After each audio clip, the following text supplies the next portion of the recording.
Goto daw ng Manila. Tripa. Sayang yung goto. Pero yung masarap na siopaw yung kay Carol. May itlog sa loob.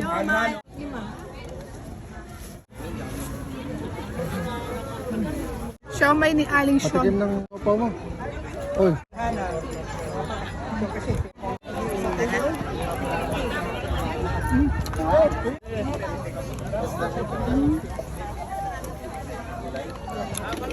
Hindi miss mo kumain dito ah.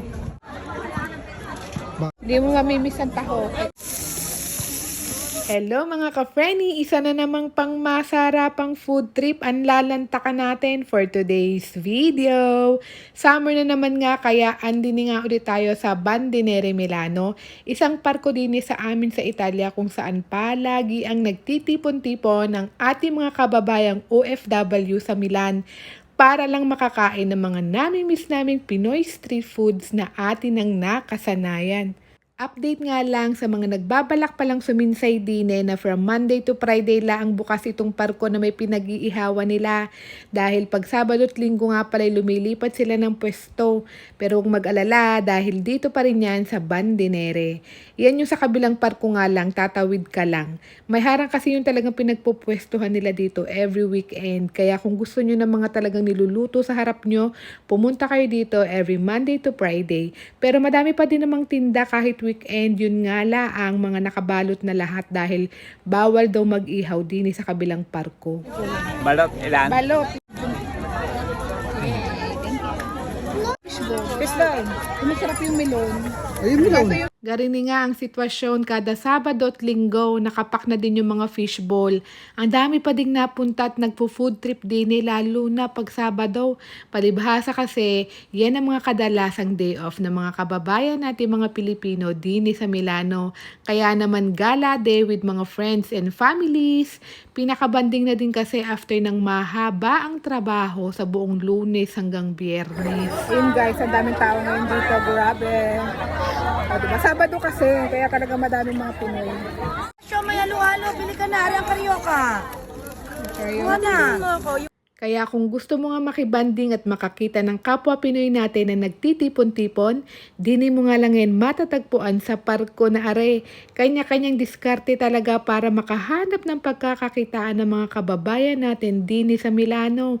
Basta Pinoy nga napakasisipag para sa mga nakikitang oportunidad na kumita. Dagdag income nga din naman at nagbibigay din naman sila ng saya sa kapwa nila kababayan na namimiss sa mga nakasanayang pagkaing Pilipino. Feels like home ika nga, dini mo lang yan matatagpuan na bawat makakasalubong mo ay puro Pinoy. O diba parang asa isang community park ka lang sa Pilipinas, kaya sino ba namang hindi masisiyahan din eh. Buksan mo nga yung siopaw mo. Pagmamalaki ko Wala lang. na nga eh. Oh. Tapos na! Oh, yan na Diba lang. paano yung masarap? Meron ako dito yung tigli-lima. Sarap Pakita show ko. mo. Naka-styrofoam kaya siguradong mainit-init. Dagin ka pa. Pero yung masarap na siopaw yung kay Carol. Magkano to? Magkano? Mainit-init pa. 2 euro. Lakal, kakainin nyo ba? Yung barbecue? Itlog sa loob. Halo-halo, Neng.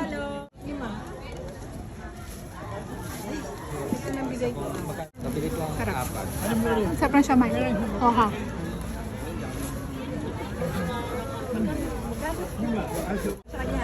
Apat na. Ay, hindi mo na pwede sa uli yan, ha? Ang daming kagat yan. Ang dami ng kagat. Ilan yung siopaw? Sarap ang siopaw din eh. Apat. Itong Manila ba? Para palang lugaw. Parang lugaw. Oo, Batangas yun. Hindi yung pwede. Ito, parang ang sarap. Goto. Opo. Goto ng ano. Pero laman loob ng baka rin yung banyahan ko. Parang ang sarap. Puro goto yan.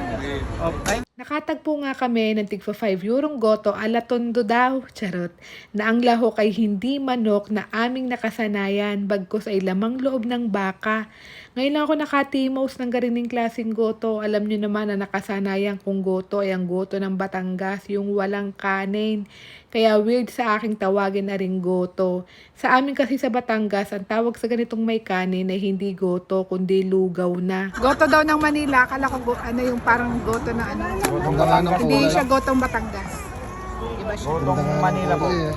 Bueno, may mga ano, tripa. Tingnan natin.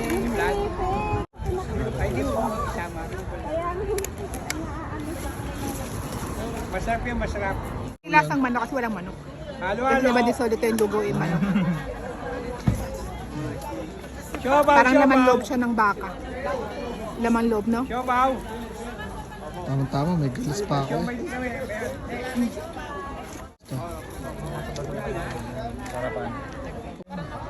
So, yung goto. Mas masarap pa nga yan. Ay, karyoka ang dami. Ang siomay ni Kashoni. Siomay masarap. Yan. Laglag na. Lagyan ko ng... Apat. Limone. Magkano ka siya, May? 15 pesos po. Tsaka po yung maanghang na tsaka bawang. 15 pesos po. 50. Tsaka bawang. With interest. Ayun ganyan yung hotdog. Dos lang yan. Tatlong dos. Dos? Oo. Siomay ni Aling Patikim Sean. ng sopa mo. Oy.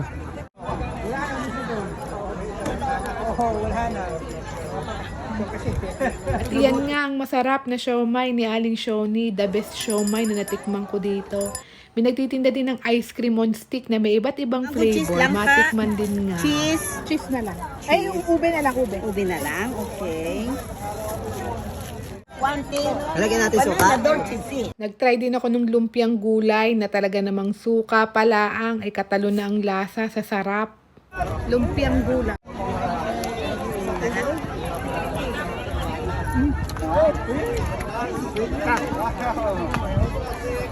Sarap na suka. Yes. Gulay. Kamusta? Kamusta naman ang taho mo? Malakas pa rin. Dinaanan ko nga lang aring si Manong Wilbert na isa ko sa suki sa kanyang taho. Kaso hindi ako nakabili ngayon at ako'y nakapaghalo-halo na.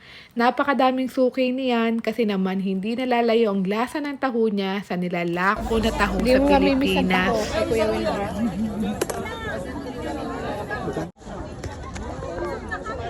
Sige pa. Ano gusto mo natin? Baka Only rice ba kayo? Apo. Grabalik na ako. Sige. Ay warm up pa nga lang yung mga kinain ko kanina. Ngayon pa lang talaga ako magdi-dinner. Kaya dito naman ako ngayon sa 6 euro menu with drinks, only rice at 2 ulam na. O di guys, super sulit na ang kain mo din eh. Ang kinuha ko nga pala ay kalderetang baka at aring kanilang pakbet na ala Ilocano style. Kalderetang kambing tsaka pinakbet na Ilocano. Take out daw, no?